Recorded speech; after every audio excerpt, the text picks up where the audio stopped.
نسترجع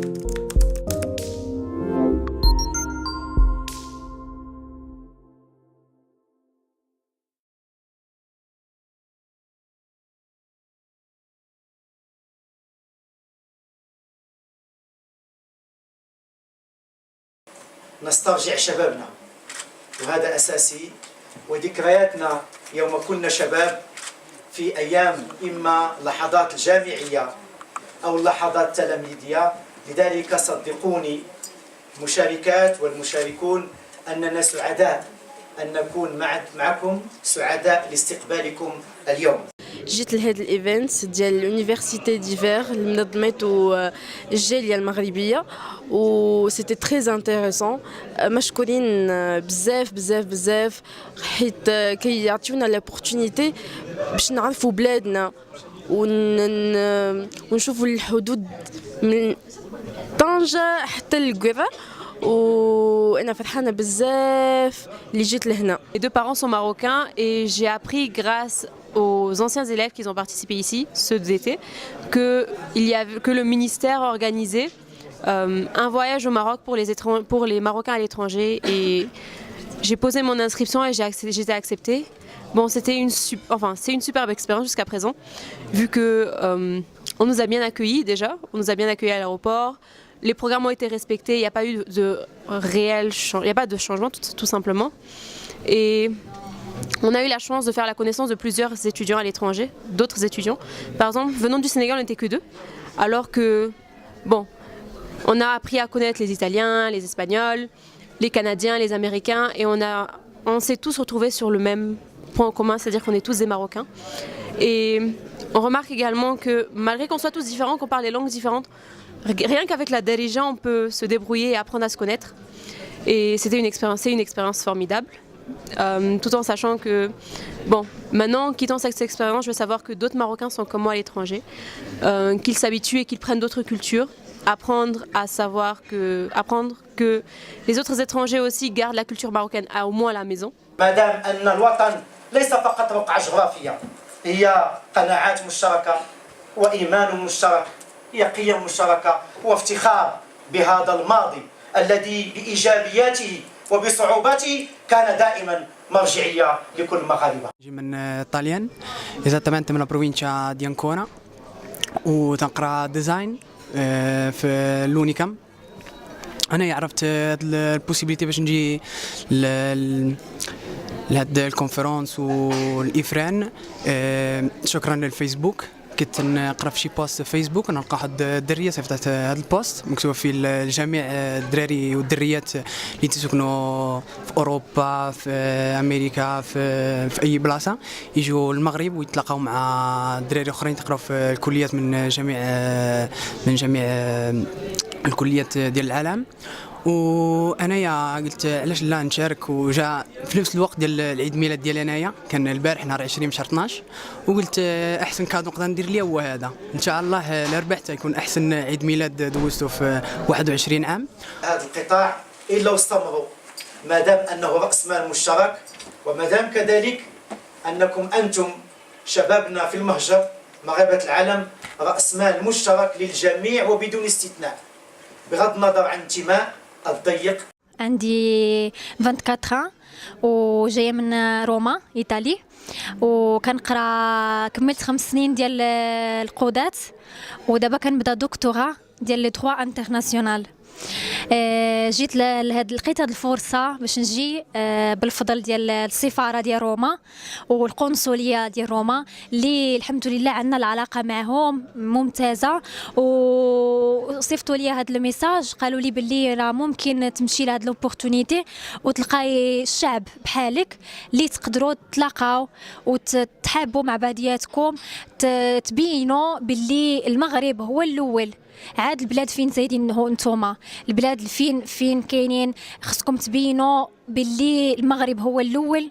دافعوا على بلادكم وتمشيوا للبلاد فين زايدين وتبينوا لهم باللي الدولة العربية راه فيها بزاف ما يتقال، فيها بزاف ما نظرة زوينة. وخصنا ديما نشكروا البلاد ديالنا، نشكروا سيدنا الملك، خصنا نشكروا هاد المواصلات الكاملين. الحمد لله عندنا بزاف ما يتقال، عندنا بزاف ديال لوبورتونيتي، وبعض المرات ما كنلقاوش كاع الفرصة باش نتلاقاو باش نجمعوا.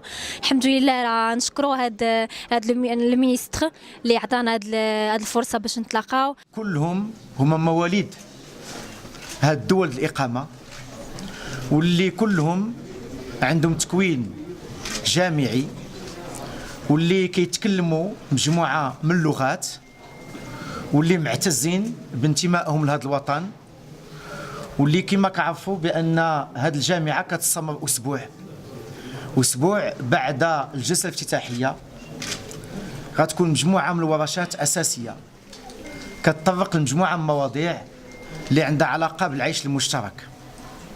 الهدف من هذه الجامعات واللي نتوما حضرتوا معنا انطلاق مجموعة من الجامعات، واللي كنا في السابق كنقتصروا على جامعة واحدة صيفية، اليوم عندنا مجموعة من الجامعات واللي بفضل الشراكة اللي تمات مع مجموعة من الجهات ومجموعة من الجامعات انطلقنا نحو مشاركة أكثر عددا.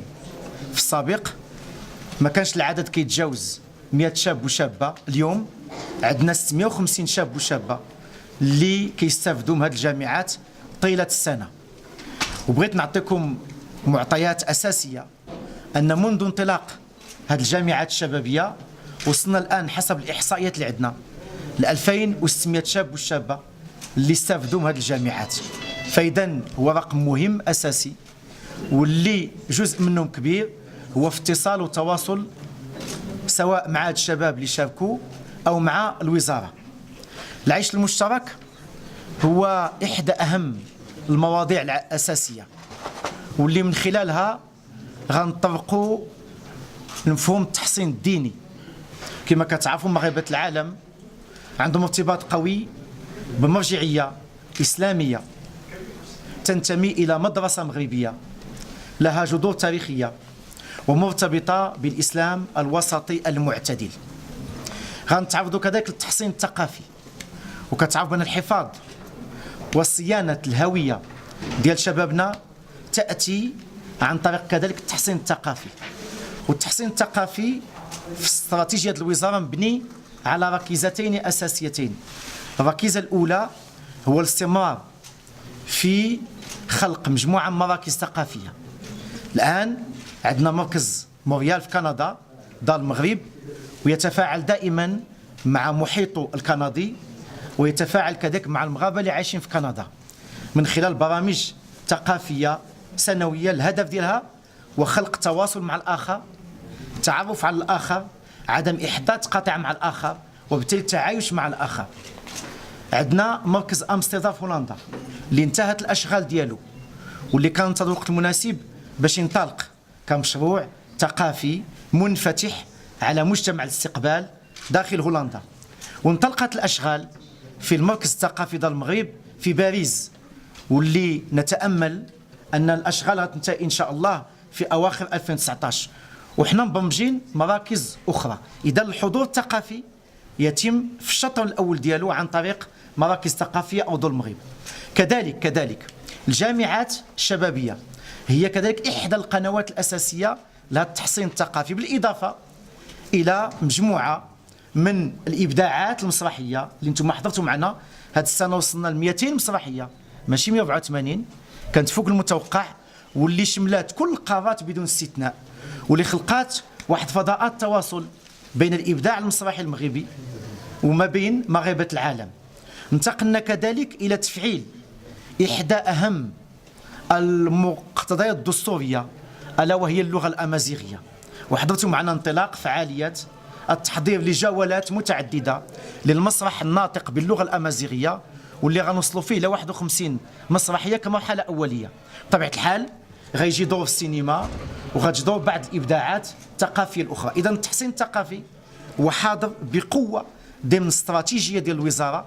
هدفها هو تقوية التواصل مع البلد الأصلي، وكذلك تحسين الهوية ديال شبابنا وشاباتنا في المهجر.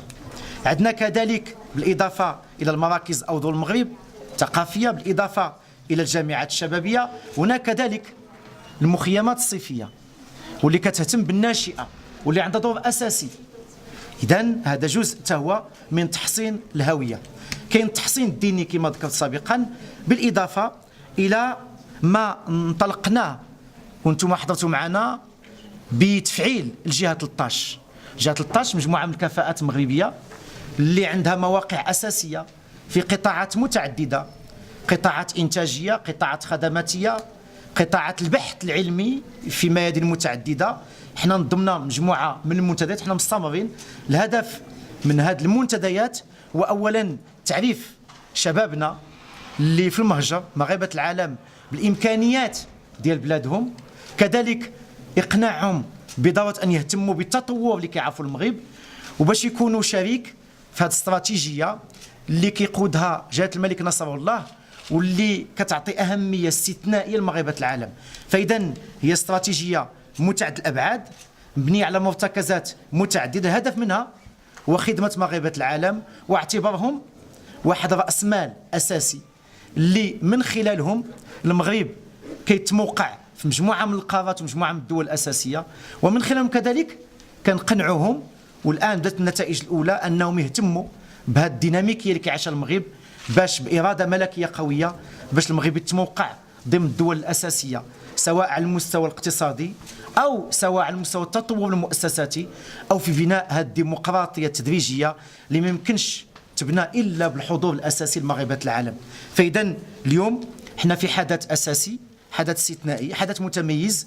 هذه واحد الصيرورة اللي غنصموا فيها، هذا تعاقد اللي حضرتوا معنا خدينا على عاتقنا مع مغاربة العالم لا سيما الشباب، واكدنا لهم بانه احنا ما يمكنش يتم التحسين الا في اتصال وتواصل دائم. انا اعطيكم واحد الخبر مفرح، الان كاين واحد ريزو ديال الفيسبوك اللي فيه 120 شاب وشابه المشاركين السابقين، والان كيتواصلوا بشكل منتظم، يتكلمون لغات متعدده، عايشين في دول متعدده، لكن يجمعهم انتماء لهذا الوطن وكيجمعهم انتماء بافتخار كبير. وحنا متبعين عن طريق لاباج فيسبوك النقاش بعضياتهم، ذلك تشجعنا باش نفكروا اننا نجمعوا 2800 شاب اللي يحضروا الجامعات الشبابيه السابقه ونجمعهم في واحد الملتقى كبير، ولما لا يتحولوا الى واحد الفضاء في امتداداته في جميع انحاء العالم باش يكونوا واحد راس مال في خدمه الوطن، ما دام انهم عندهم ارتباط قوي واستثنائي بالوطن الام.